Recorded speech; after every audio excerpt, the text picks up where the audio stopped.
बिस्मिल्लाहिर्रहमानिर्रहीम। अस्सलाम वालेकुम नाज़रीन, आप यूट्यूब चैनल देख रहे हैं। मैं इमरान ख़ान हूँ। मैं सियाचिन से वापस आया हूँ, तो थोड़ा सा वो असरात आपको मेरे चेहरे पे नज़र भी आ रहे होंगे। वो सनबर्न हो जाता है वहाँ पे, क्योंकि सूरज की शुआएँ बहुत ख़तरनाक होती हैं। जब आप 18,000 फुट से ऊपर चले जाते हैं तो वो डायरेक्टली इफ़ेक्ट करती हैं। वो कुछ इस्तेमाल करते हैं सन ब्लॉक वगैरह, लेकिन वो कोई फ़ायदा हुआ नहीं।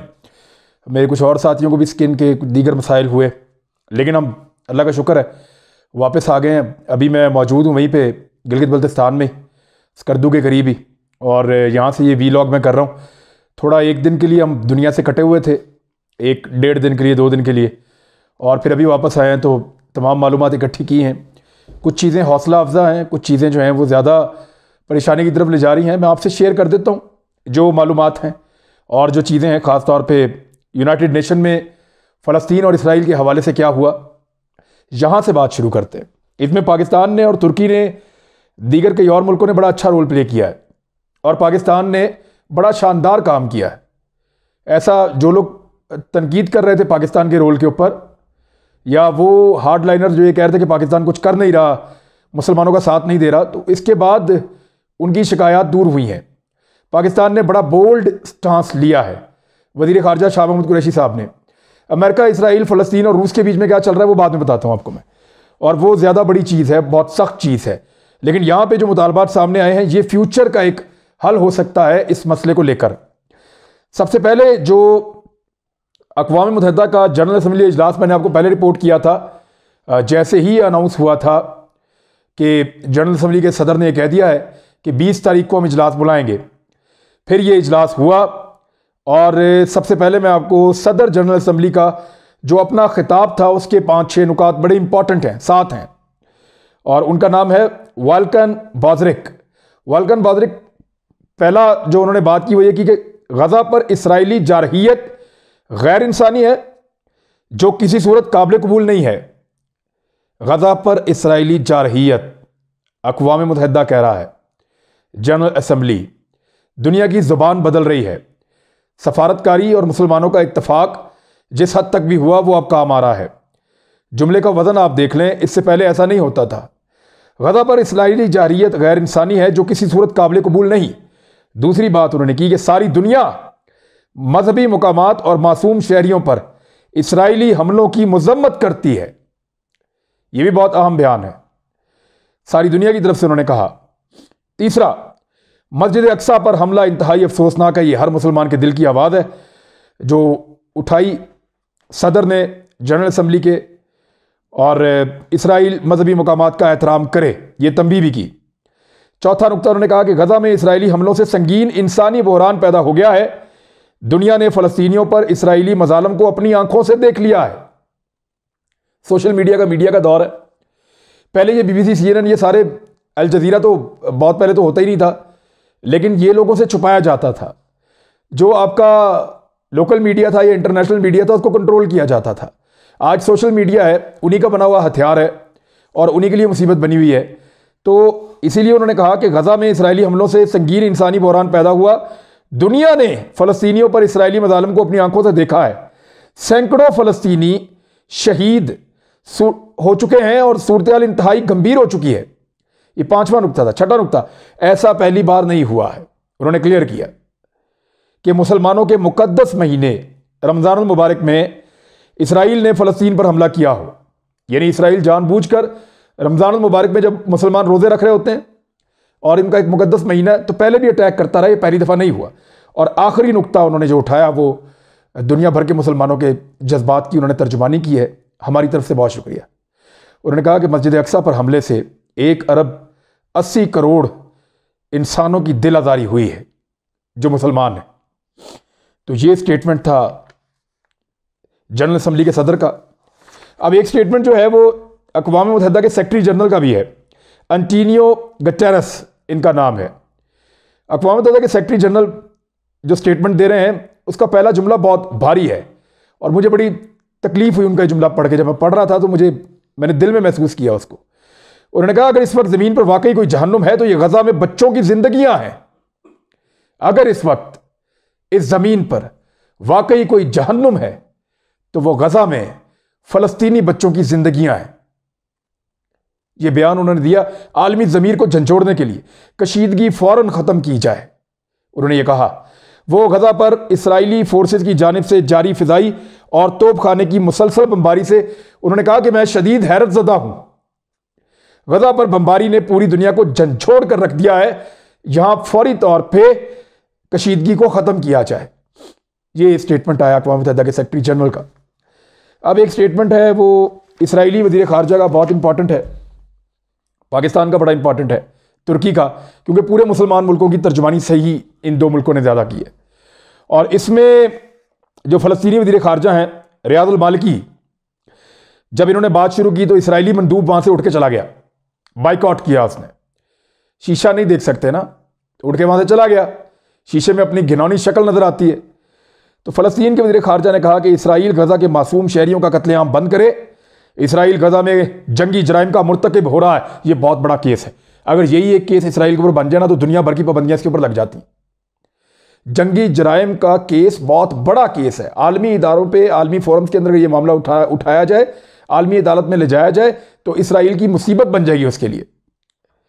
तो जंगी जराइम का मुर्तकिब हो रहा है, एक तरफ मासूम शहरियों का कत्ल और फिर फ़लस्तीनी शहरियों को ही मौरूज़ इल्ज़ाम ठहरा रहा है, यानी एक ज्यादती कर रहे हैं फिर उसके ऊपर एक और ज्यादती कर रहे हैं।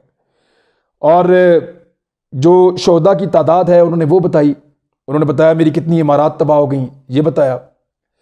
ये डिटेल मैं भी आपके साथ अभी शेयर करता हूँ, लेटेस्ट जो आई हैं। उन्होंने कहा हमारी इमारत, स्कूल, अस्पताल, कौन कौन से नुकसान हुए, वो सारा कुछ उन्होंने बताया है। अब आ जाएं आप के पाकिस्तान के वज़ीर ख़ारजा शाह महमूद कुरैशी का बड़ा शानदार स्टेटमेंट। उन्होंने कहा कि पानी और खुराक की किल्लत पैदा हो चुकी है, जुल्म की इंतहा कर दी गई है इसराइल की जानिब से फ़लस्तीनियों के ऊपर।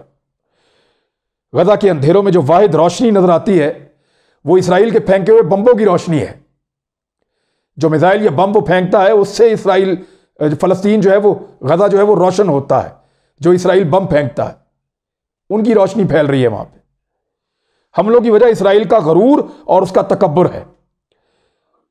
और ये मजालिम की जो वजह बन रहे हैं जो लोग, उनसे पूछने वाला कोई नहीं है इस दुनिया में। ये काबिज और मकबूज के दरमियान लड़ाई है, एक काबिज है एक मकबूज है। ये कोई तनाज़ा नहीं है, कोई ऐसा नहीं है कि दो फरीकैन आपस में लड़ रहे हैं, कन्फ्लिक्ट हो गया है, जंग हो रही है, नहीं। ये काबिज और मकबूज के दरमियान जंग है। इसराइल और फ़लस्तीन का कोई मुकाबला नहीं। 50,000 से ज़ायद बेघर हो चुके हैं और अभी एक अल जज़ीरा पर रिपोर्ट आ रही थी कि 72,000 से ज़्यादा फ़लस्तीनी बेघर हो चुके हैं। और जो सबसे बड़ी बात उन्होंने की वो ये थी कि फ़लस्तीनियों के तहफ़्फ़ुज़ के लिए एक आलमी फोर्स बनाई जाए। ये तुर्की और पाकिस्तान का आइडिया था, OIC में डिस्कस हुआ था। आलमी फोर्स अगर बन जाती है, इसी फोर्स के लिए रूस को कहा गया था तुर्की की जानिब से, पाकिस्तान ने कहा चीन को, और उसके असरात क्या आ रहे हैं वो मैं आपको भी बताता हूं। एक आलमी फोर्स बनाई जाए फ़लस्तीनियों के तहफ़्फ़ुज़ के लिए जो वहां चली जाए उस इलाके में। अब अगर आलमी फोर्स के ऊपर अटैक करेंगे इसराइली, तो उन्हें क्या पता कि ये पाकिस्तानी फ़ौजी हैं, बीच में इंडियन फ़ौजी है, बीच में अमेरिकन फ़ौजी है, बीच में फ्रांसीसी फ़ौजी होगा, बीच में तुर्की का फ़ौजी होगा, इवन अरब ममालिक के होंगे, तो रूसी भी होंगे, चाइनीज़ भी होंगे। तो उनके लिए मुश्किल ये हो जाएगा कि अगर इनका कोई फ़ौजी मारा गया हमारे हाथों तो हमारी तो इस मुल्क के साथ जंग लग जाएगी, हालात ख़राब हो जाएंगे। तो आलमी फोर्सेस का वहाँ भेजना जाना ये बहुत बड़ा आइडिया है। और अगर ये जंगबंदी हो भी जाती है तो इसके ऊपर पाकिस्तान, तुर्की और दुनिया को स्टिक रहना चाहिए और ये मामला अब कर गुजरना चाहिए। फिर उन्होंने कहा कि शाह महमूद कुरैशी साहब ने कि वक्त आ गया है कि अब इसराइल को कहा जाए कि बस बात हो गया।